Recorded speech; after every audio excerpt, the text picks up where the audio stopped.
Hero, thieves, and beggars. Disturbing moments caught on live TV. In this 2015 live footage, a journalist is reporting live from a bug exhibit at the Museum of National History. He and his crew decide to make the story more interesting by putting a large exotic moth on his vest before the beginning of the broadcast. As the broadcast begins, the bug crawls up the reporter's neck and cozies up next to his ear, seemingly biting him.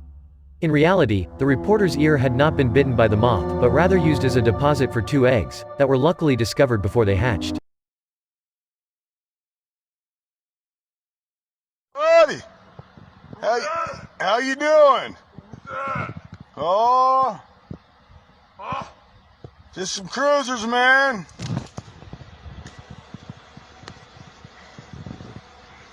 That's some crazy shit. This guy's crawling at me like it's goddamn. What's up, dude?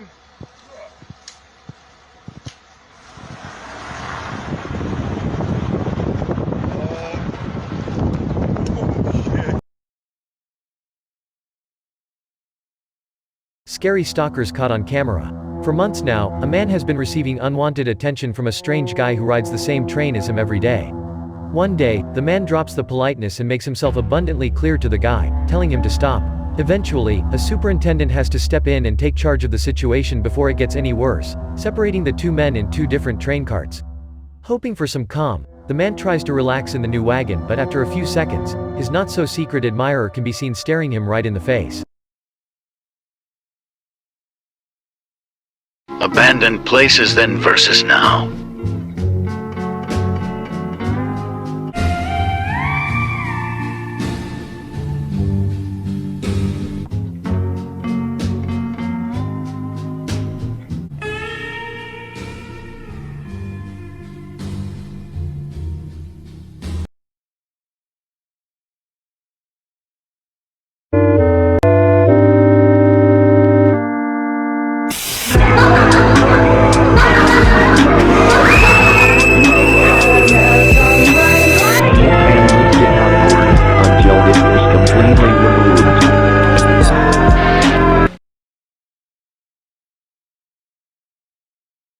Asian urban legends.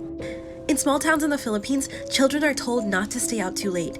They're told that if they do, they'll be attacked by a woman with a huge scar running down her face. This is the story of Maria Labo. Maria Labo lived in the Philippines with her husband, who was a police officer, and her 2 children. They lived a happy and modest life, but Maria wanted more for her children. She decided to take a job abroad as a caretaker, caring for a sick old man with a mysterious illness. After a couple years of care, the old man passes, and soon after, Maria is stricken with the same illness and returns home. One evening, Maria's husband returns home to find that she's made dinner just like every night. When they start to enjoy the meal, Maria's husband asks, "Where are our children?"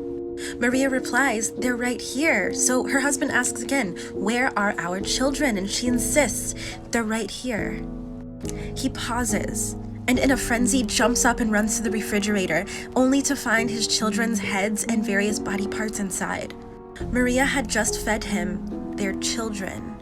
Furious, the husband takes a knife and slashes a huge gash across her face, but Maria manages to get away. It is said that the strange illness that the old man had from abroad transferred to Maria, and it made her crave human flesh. To this day, there are still sightings of Maria Labo hunting for her next victim. That's all for today. Like for more content about Asian urban legends. Bye! Real proof that mermaids actually exist.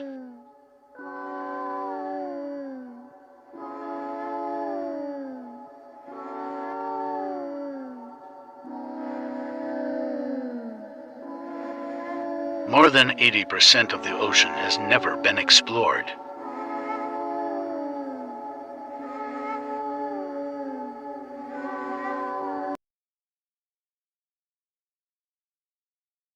You won't believe how ships get refueled in 40K. And spoiler warning, it has a 100% fatality rate. In order for their ships to travel faster than light, the starships in this universe literally take a shortcut through hell. And in order to do this, they use this thing known as a warp drive. Warp drives are incredibly powerful, but they come with a major catch. They have to be refueled by hand. The individuals that are chosen for this task are forced to carry massive metal coffins on their backs. The fuel they contain is insanely radioactive, and they're forced to make the journey to the ship's warp drive on foot. The entire time, the radiation is devastating their bodies, chunks of flesh literally falling off their bones. And the closer and closer they get to the warp drive, the worse the radiation gets. Coffin carriers are pumped full of painkillers and stims to keep them moving. And when they finally reach the ship's core, they must open their coffins and load the material in one by one. By the time they're finished, all of these individuals have basically melted. The tech priests of the ship will then say a prayer in their honor to the machine god, and the ship can continue its journey.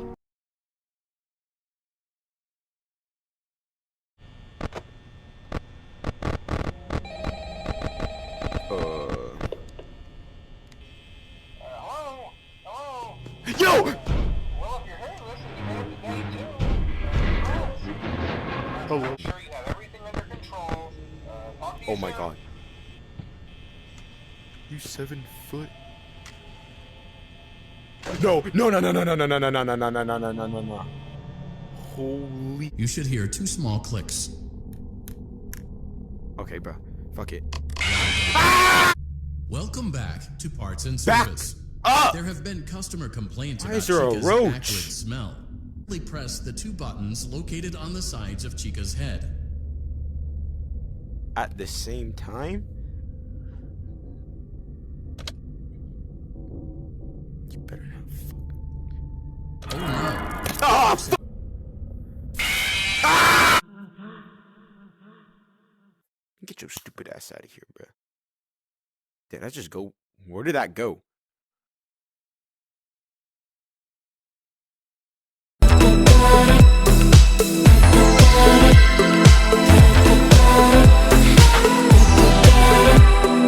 What you think about us?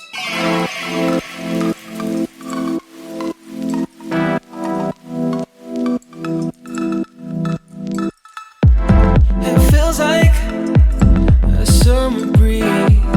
Your touches, they put my heart at ease. I know it, you're the thing I need. We get high, we fall in deep. We phase out on the rhythm of heartbeats. You know it. Scary truck driving experiences, part 5. Vámonos!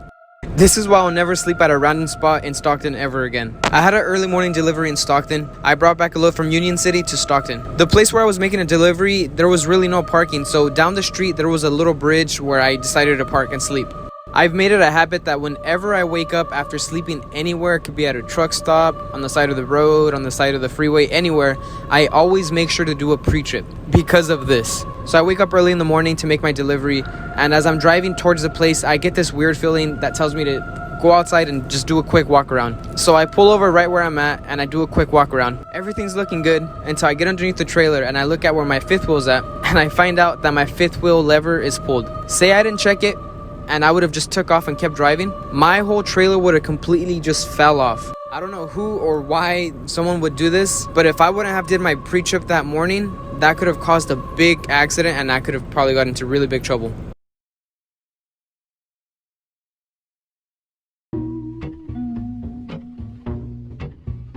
Where are you from? I am from the deepest ocean. The deep ocean. Yeah. What are you doing there? I am the Supreme Commander.